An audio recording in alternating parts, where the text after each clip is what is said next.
for the land of the free, yeah, and the home of the brave.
Ladies and gentlemen, please welcome the 44th President of the United States, Barack Obama.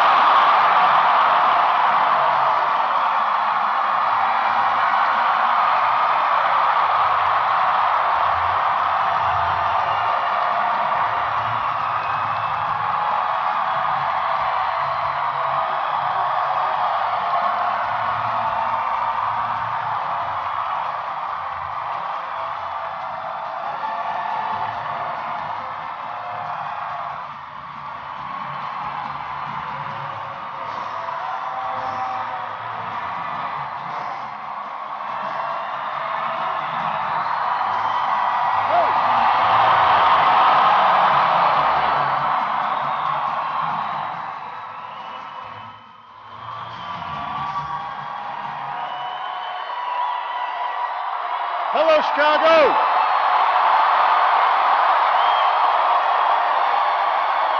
It's good to be home. Thank you. Thank you, everybody. Thank you. Thank you. Thank you.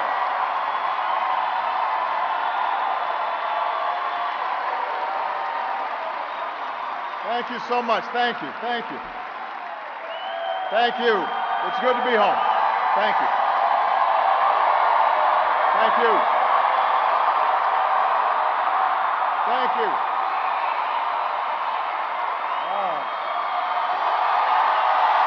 Thank you. Thanks. All right, everybody sit down. We're on live TV here. I gotta move. Come on.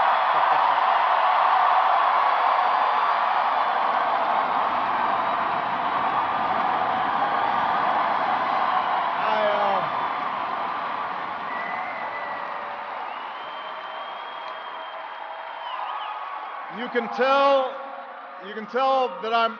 You can tell that. You can tell that I'm a lame duck because nobody's following instructions. Everybody have a seat.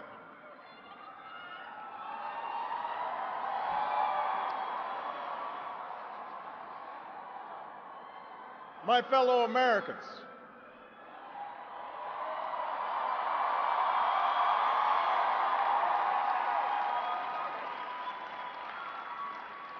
Michelle and I have been so touched by all the well wishes that we've received over the past few weeks.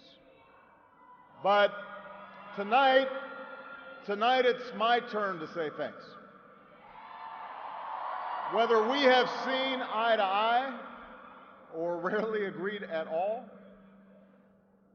my conversations with you, the American people, in living rooms and in schools at farms, on factory floors, at diners, and on distant military outposts. Those conversations are what have kept me honest and kept me inspired and kept me going. And every day I have learned from you. You made me a better president, and you made me a better man. So I first came to Chicago when I was in my early 20s, and I was still trying to figure out who I was, still searching for a purpose in my life. And it was a neighborhood not far from here where I began working with church groups in the shadows of closed steel mills. It was on these streets where I witnessed the power of faith and the quiet dignity of working people in the face of struggle and loss. I can't do that.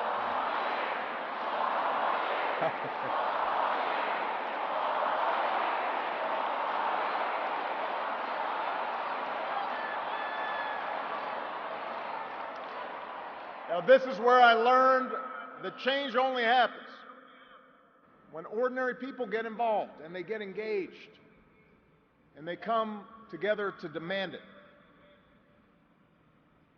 After 8 years as your president, I still believe that. And it's not just my belief. It's the beating heart of our American idea, our bold experiment in self-government. It's the conviction that we are all created equal, endowed by our Creator with certain unalienable rights, among them life, liberty, and the pursuit of happiness. It's the insistence that these rights, while self-evident, have never been self-executing. That we, the people, through the instrument of our democracy, can form a more perfect union. What a radical idea. The great gift that our founders gave to us. The freedom to chase our individual dreams through our sweat and toil and imagination, and the imperative to strive together as well to achieve a common good, a greater good. For 240 years, our nation's call to citizenship has given work and purpose to each new generation. It's what led patriots to choose republic over tyranny, pioneers to trek west, slaves to brave that makeshift railroad to freedom. It's what pulled immigrants and refugees across oceans in the Rio Grande. It's what pushed women to reach for the ballot. It's what powered workers to organize. It's why GIs gave their lives at Omaha Beach, in Iwo Jima, Iraq, and Afghanistan. And why men and women from Selma to Stonewall were prepared to give theirs as well. So that's what we mean when we say America's exceptional. Not that our nation's been flawless from the start, but that we have shown the capacity to change and make life better for those who follow. Yes, our progress has been uneven. The work of democracy has always been hard. It's always been contentious. Sometimes it's been bloody. For every 2 steps forward, it often feels we take 1 step back. But the long sweep of America has been defined by forward motion, a constant widening of our founding creed to embrace all, and not just some.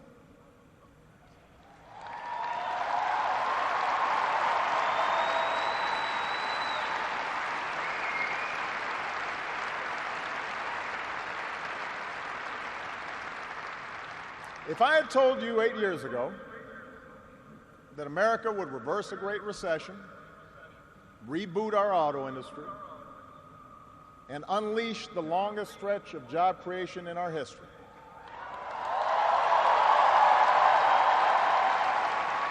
if I had told you that we would open up a new chapter with the Cuban people, shut down Iran's nuclear weapons program without firing a shot, take out the mastermind of 9/11,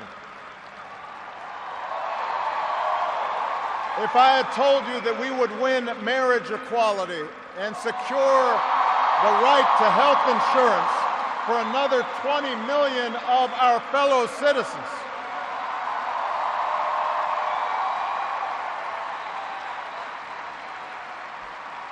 if I had told you all that, you might have said our sights were set a little too high.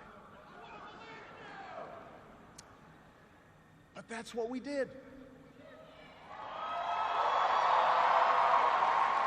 That's what you did. You were the change. You answered people's hopes. And because of you, by almost every measure, America is a better, stronger place than it was when we started.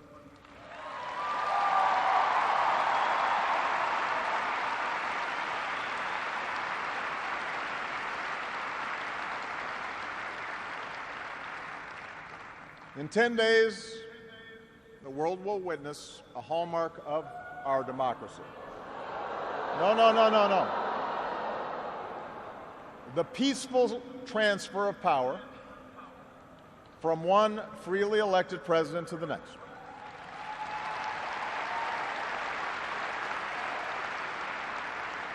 I committed to President-elect Trump that my administration would ensure the smoothest possible transition, just as President Bush did for me. Because it's up to all of us to make sure our government can help us meet the many challenges we still face. We have what we need to do so. We have everything we need to meet those challenges. After all, we remain the wealthiest, most powerful, and most respected nation on earth. Our youth, our drive, our diversity and openness, our boundless capacity for risk and reinvention means that the future should be ours. But that potential will only be realized if our democracy works. Only if our politics better reflects the decency of our people. Only if all of us, regardless of party affiliation or particular interests, help restore the sense of common purpose that we so badly need right now. And that's what I want to focus on tonight, the state of our democracy. Understand, democracy does not require uniformity. Our founders argued, they quarreled, eventually they compromised. They expected us to do the same. But they knew that democracy does require a basic sense of solidarity. The idea that for all our outward differences, we're all in this together, that we rise or fall as one.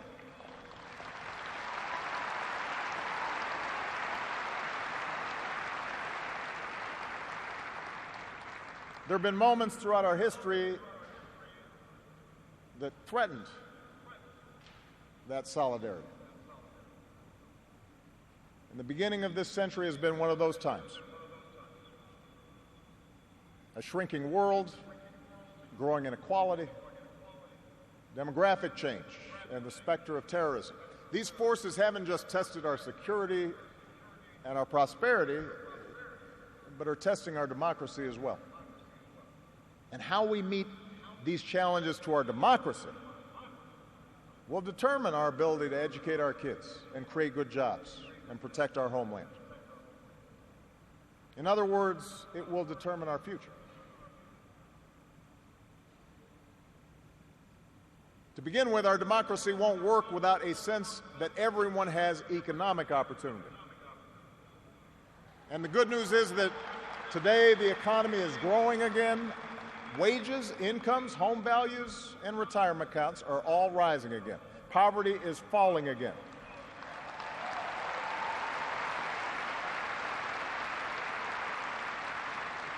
The wealthy are paying a fair share of taxes, even as the stock market shatters records.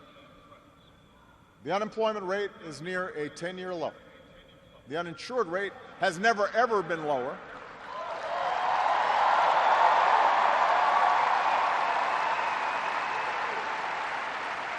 Healthcare costs are rising at the slowest rate in 50 years. And I've said, and I mean it, if anyone can put together a plan that is demonstrably better than the improvements we've made to our healthcare system that covers as many people at less cost, I will publicly support it.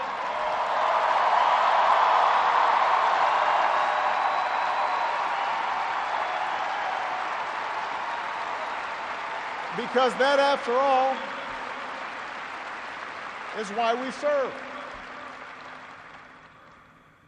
Not to score points or take credit, but to make people's lives better. But for all the real progress that we've made, we know it's not enough. Our economy doesn't work as well or grow as fast when a few prosper at the expense of a growing middle class and ladders for folks who want to get into the middle class. That's the economic argument, but stark inequality is also corrosive to our democratic idea.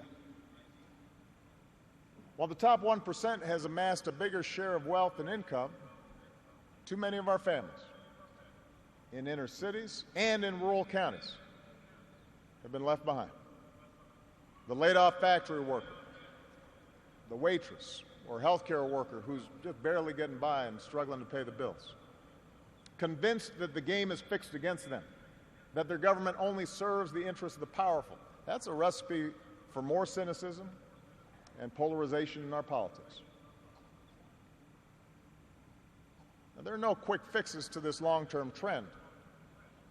I agree, our trade should be fair and not just free.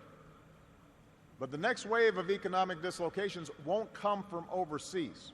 It will come from the relentless pace of automation that makes a lot of good middle-class jobs obsolete.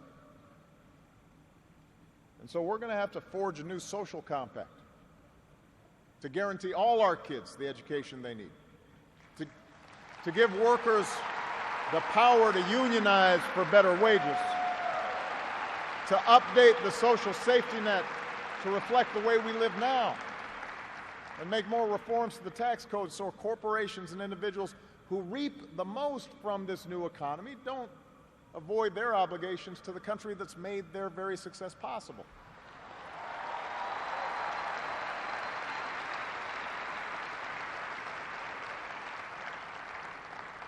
We can argue about how to best achieve these goals, but we can't be complacent about the goals themselves. For if we don't create opportunity for all people, the disaffection and division that has stalled our progress will only sharpen in years to come. There's a second threat to our democracy, and this one is as old as our nation itself. After my election, there was talk of a post-racial America. And such a vision, however well-intended, was never realistic. Race remains a potent and often divisive force in our society. Now, I've lived long enough to know that race relations are better than they were 10 or 20 or 30 years ago, no matter what some folks say. You can see it not just in statistics, You see it in the attitudes of young Americans across the political spectrum. But we're not where we need to be. And all of us have more work to do. If every economic issue is framed as a struggle between a hardworking white middle class and an undeserving minority, then workers of all shades are going to be left fighting for scraps while the wealthy withdraw further into their private enclaves.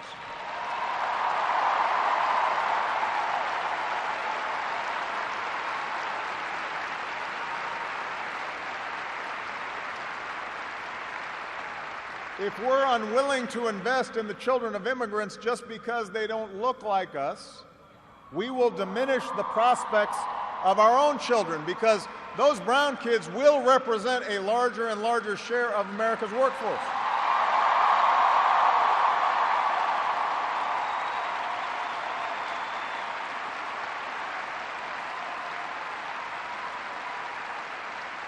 And we have shown that our economy doesn't have to be a zero-sum game. Last year, incomes rose for all races, all age groups, for men and for women. So if we're going to be serious about race going forward, we need to uphold laws against discrimination in hiring and in housing and in education and in the criminal justice system. That is what our Constitution and our highest ideals require.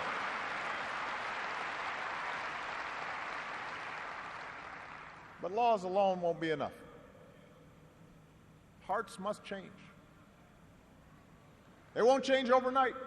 Social attitudes oftentimes take generations to change. But if our democracy is to work the way it should in this increasingly diverse nation, then each one of us need to try to heed the advice of a great character in American fiction, Atticus Finch, who said, "You never really understand a person until you consider things from his point of view, until you climb into his skin and walk around in it."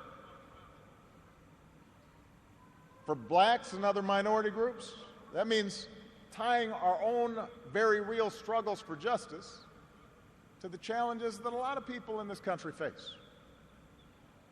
Not only the refugee or the immigrant or the rural poor or the transgender American, but also the middle-aged white guy who, from the outside, may seem like he's got advantages, but has seen his world upended by economic and cultural and technological change. We have to pay attention and listen.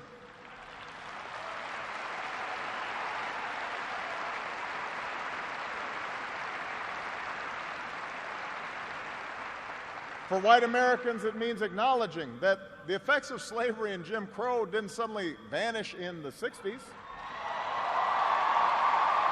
That when minority groups voice discontent, they're not just engaging in reverse racism or practicing political correctness. When they wage peaceful protest, they're not demanding special treatment, but the equal treatment that our founders promised.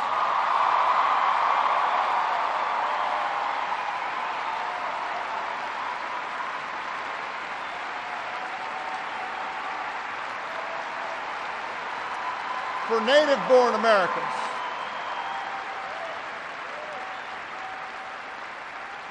native-born Americans, it means reminding ourselves that the stereotypes about immigrants today were said almost word for word about the Irish and Italians and Poles, who it was said were going to destroy the fundamental character of America. And as it turned out, America wasn't weakened by the presence of these newcomers. These newcomers embraced this nation's creed, and this nation was strengthened. So, regardless of the station that we occupy, we all have to try harder. We all have to start with the premise that each of our fellow citizens loves this country just as much as we do, that they value hard work and family just like we do, that their children are just as curious and hopeful and worthy of love as our own.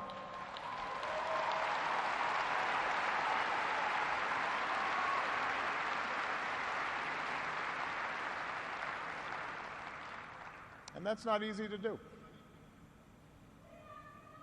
For too many of us, it's become safer to retreat into our own bubbles, whether in our neighborhoods or on college campuses or places of worship, or especially our social media feeds.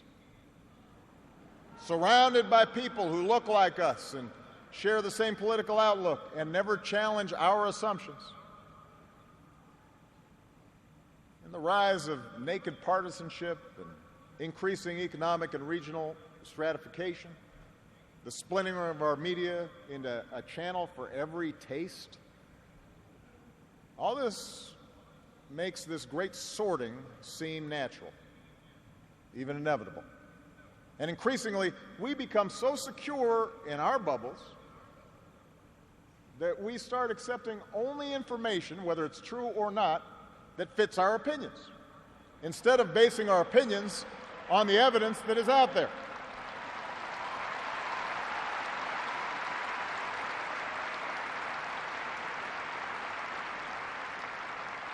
And this trend represents a third threat to our democracy. Look, politics is a battle of ideas. That's how our democracy was designed. In the course of a healthy debate, we prioritize different goals and the different means of reaching them. But without some common baseline of facts, without a willingness to admit new information and concede that your opponent might be making a fair point and that science and reason matter, then we're going to keep talking past each other and we'll make common ground and compromise impossible.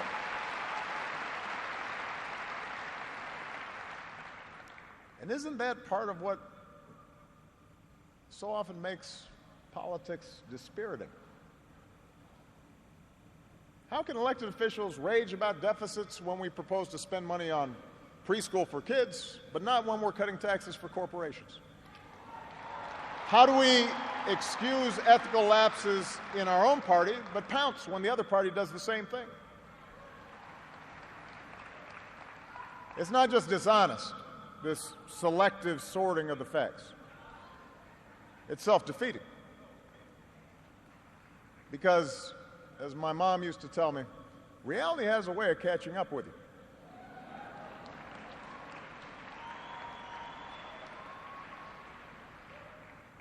Take the challenge of climate change. In just 8 years, we've halved our dependence on foreign oil. We've doubled our renewable energy. We've led the world to an agreement that has the promise to save this planet.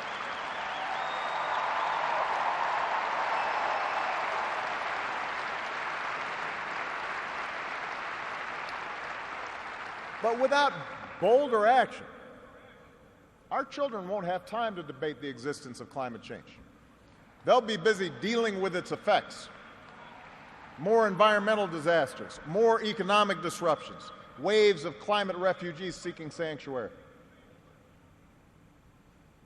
Now, we can and should argue about the best approach to solve the problem. But to simply deny the problem not only betrays future generations, it betrays the essential spirit of this country, the essential spirit of innovation and practical problem solving that guided our founders.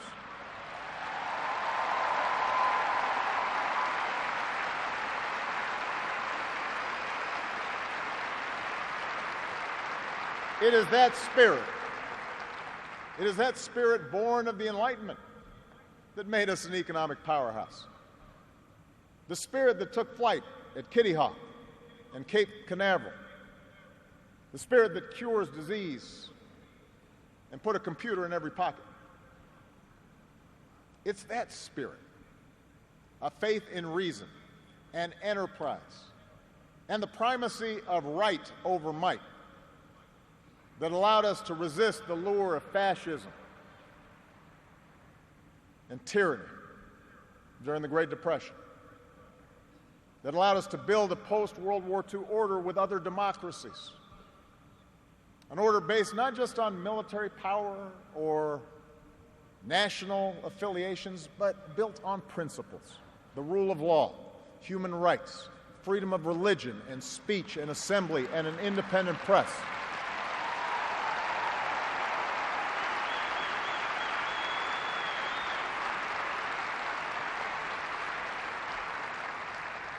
That order is now being challenged. First, by violent fanatics who claim to speak for Islam. More recently, by autocrats in foreign capitals who see free markets and open democracies and civil society itself as a threat to their power. The peril each poses to our democracy is more far-reaching than a car bomb or a missile. They represent the fear of change, the fear of people who look or speak or pray differently, a contempt for the rule of law that holds leaders accountable, an intolerance of dissent and free thought, a belief that the sword or the gun or the bomb or the propaganda machine is the ultimate arbiter of what's true and what's right.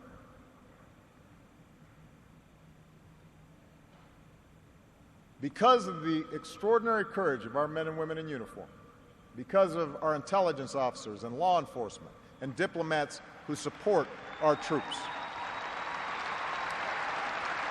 no foreign terrorist organization has successfully planned and executed an attack on our homeland these past 8 years.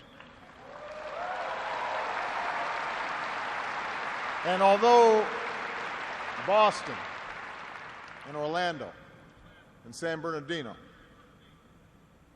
and Fort Hood remind us of how dangerous radicalization can be, our law enforcement agencies are more effective and vigilant than ever. We have taken out tens of thousands of terrorists, including bin Laden.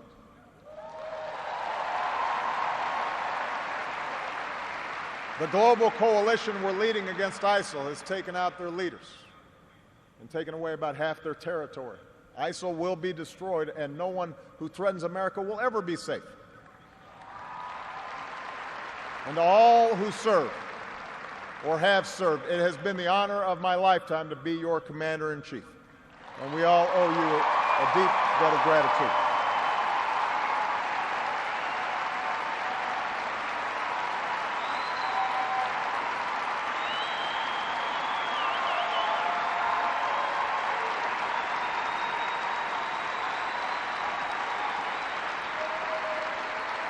But protecting our way of life, that's not just the job of our military. Democracy can buckle when it gives in to fear. So just as we, as citizens, must remain vigilant against external aggression, we must guard against a weakening of the values that make us who we are. And that's why for the past 8 years, I've worked to put the fight against terrorism on a firmer legal footing. That's why we've ended torture, worked to close Gitmo, reformed our laws governing surveillance to protect privacy and civil liberties. That's why I reject discrimination against Muslim Americans, who are just as patriotic as we are.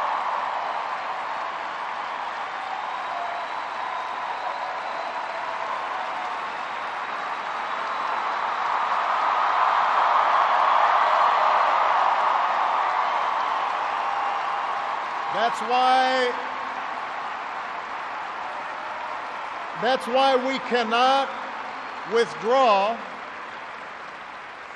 That's why we cannot withdraw from big global fights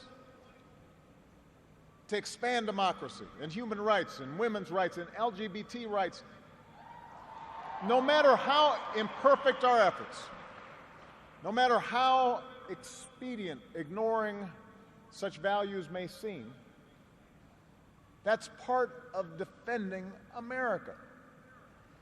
For the fight against extremism and intolerance and sectarianism and chauvinism are of a piece with the fight against authoritarianism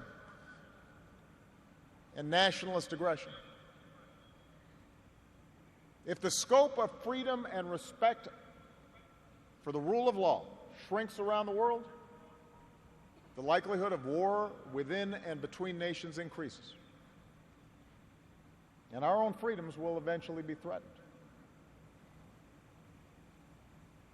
So let's be vigilant but not afraid.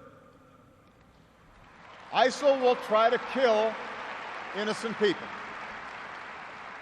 but they cannot defeat America unless we betray our Constitution and our principles in the fight.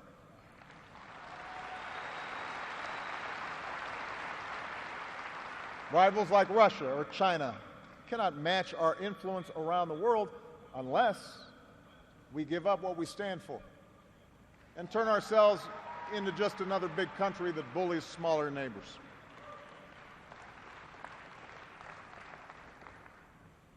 Which brings me to my final point. Our democracy is threatened whenever we take it for granted. All of us, regardless of party, should be throwing ourselves into the task of rebuilding our democratic institutions. When voting rates in America are some of the lowest among advanced democracies, we should be making it easier, not harder, to vote.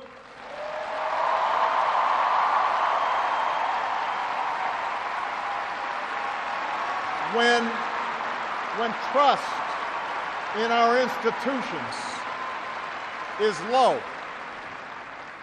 we should reduce the corrosive influence of money in our politics and insist on the principles of transparency and ethics in public service.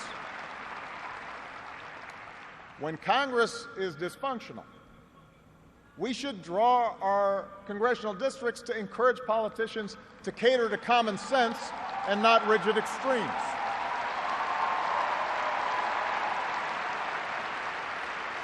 But remember, none of this happens on its own. All of this depends on our participation, on each of us accepting the responsibility of citizenship, regardless of which way the pendulum of power happens to be swinging. Our Constitution is a remarkable, beautiful gift. But it's really just a piece of parchment. It has no power on its own. We, the people, give it power. We, the people, give it meaning with our participation and with the choices that we make and the alliances that we forge. Whether or not we stand up for our freedoms, whether or not we respect and enforce the rule of law, that's up to us. America's no fragile thing, but the gains of our long journey to freedom are not assured. In his own farewell address, George Washington wrote that self-government is the underpinning of our safety, prosperity, and liberty. But from different causes and from different quarters, much pains will be taken to weaken in your minds the conviction of this truth.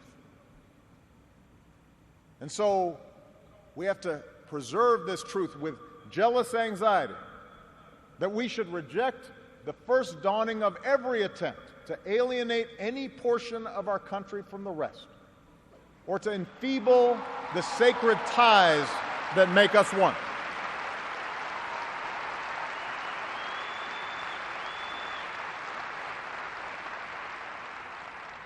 America, we weaken those ties when we allow our political dialogue to become so corrosive that people of good character aren't even willing to enter into public service. So coarse with rancor that Americans with whom we disagree are seen not just as misguided, but as malevolent. We weaken those ties when we define some of us as more American than others, when we write off the whole system as inevitably corrupt, and when we sit back and blame the leaders we elect without examining our own role in electing them.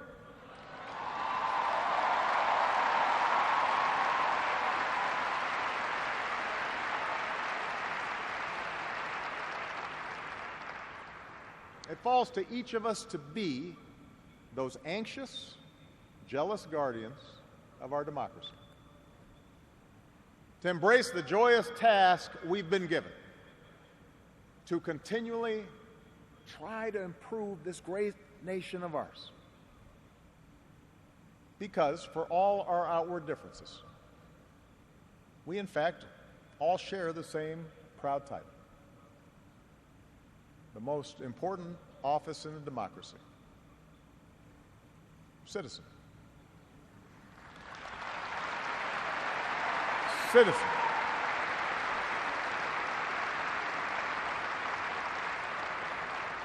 So you see, that's what our democracy demands. It needs you.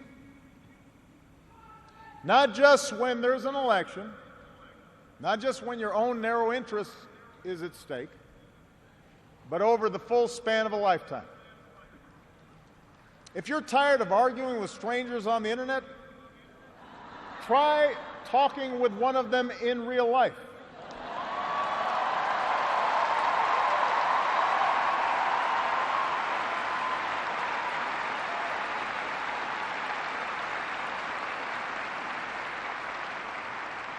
If something needs fixing, then lace up your shoes and do some organizing. If you're disappointed by your elected officials, grab a clipboard, get some signatures, and run for office yourself.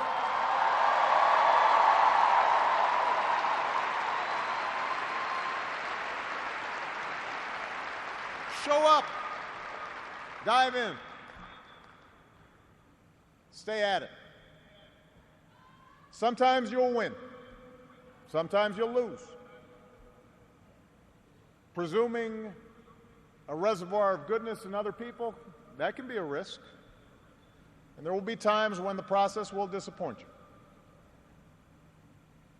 But for those of us fortunate enough to have been part of this work and to see it up close, let me tell you, it can energize and inspire. And more often than not, your faith in America and in Americans will be confirmed. Mine sure has been. Over the course of these 8 years, I've seen the hopeful faces of young graduates and our newest military officers. I have mourned with grieving families, searching for answers, and found grace in Charleston Church. I've seen our scientists help a paralyzed man regain his sense of touch. I've seen wounded warriors who at points were given up for dead walk again.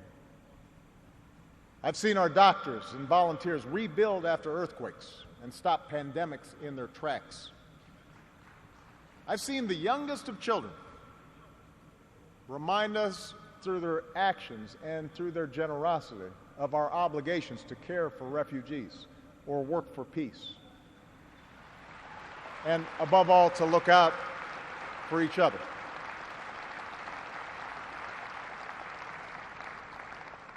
So that faith that I place not far from here in the power of ordinary Americans to bring about change,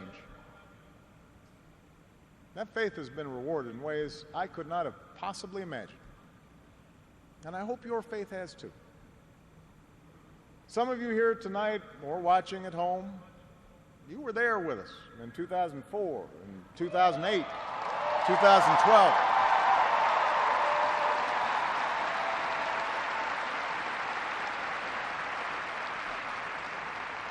Maybe you still can't believe we pulled this whole thing off.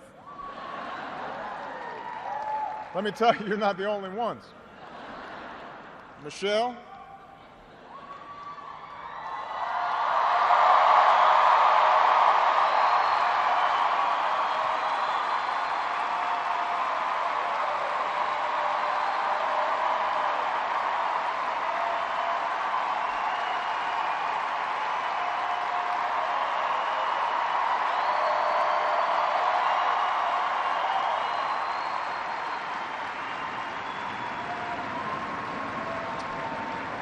Michelle LaVaughn Robinson, girl of the South Side.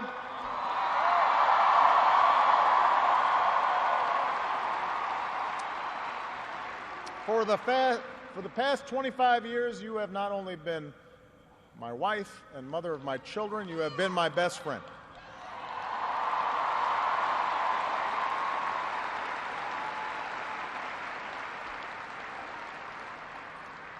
You took on a role you didn't ask for, and you made it your own, with grace and with grit and with style and good humor.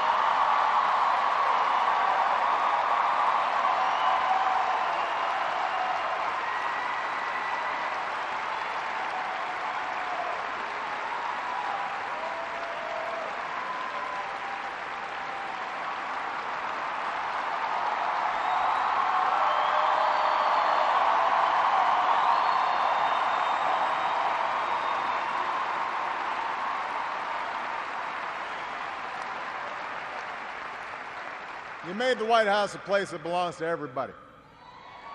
And a new generation sets its sights higher because it has you as a role model. So you have made me proud, and you have made the country proud.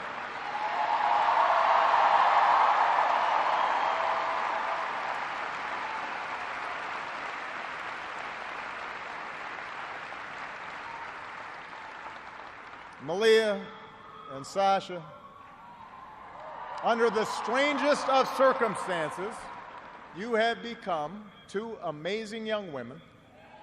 You are smart and you are beautiful, but more importantly, you are kind and you are thoughtful and you are full of passion.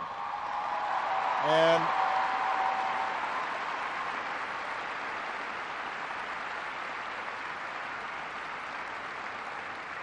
you wore the burden of years in the spotlight so easily.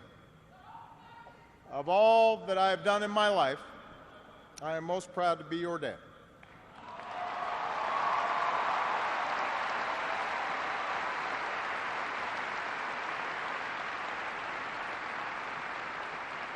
To Joe Biden,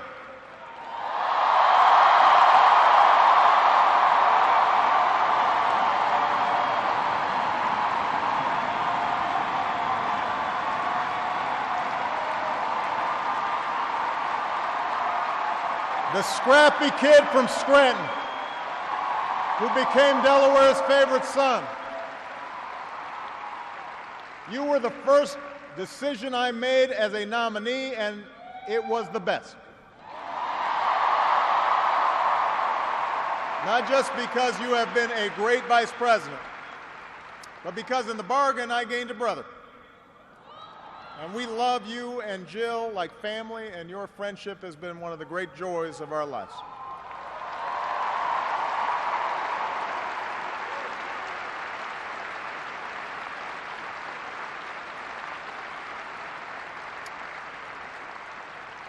To my remarkable staff,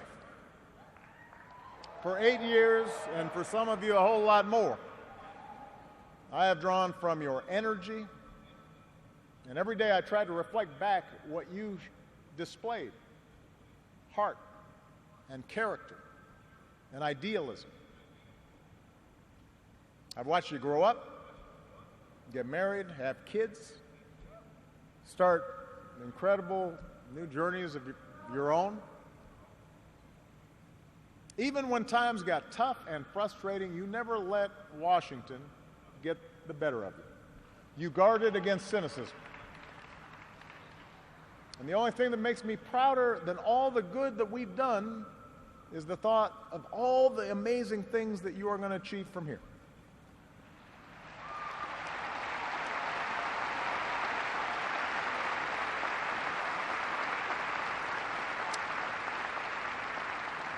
And to all of you out there, every organizer who moved to an unfamiliar town, every kind family who welcomed them in, every volunteer who knocked on doors, every young person who cast a ballot for the first time, every American who lived and breathed the hard work of change, you are the best supporters and organizers anybody could ever hope for, and I will be forever grateful. Because you did change the world. You did. And that's why I leave this stage tonight even more optimistic about this country than when we started. Because I know our work has not only helped so many Americans, it has inspired so many Americans, especially so many young people out there, to believe that you can make a difference, to hitch your wagon to something bigger than yourselves. Let me tell you, this generation coming up, unselfish, altruistic, creative, patriotic, I've seen you in every corner of the country. You believe in a fair and just and inclusive America. You know that constant change has been America's hallmark, that it's not something to fear, but something to embrace. You are willing to carry this hard work of democracy forward. You'll soon outnumber all of us, and I believe as a result, the future is in good hands.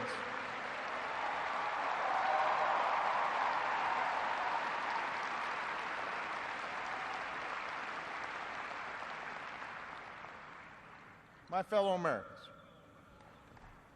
it has been the honor of my life to serve you. I won't stop. In fact, I will be right there with you as a citizen for all my remaining days.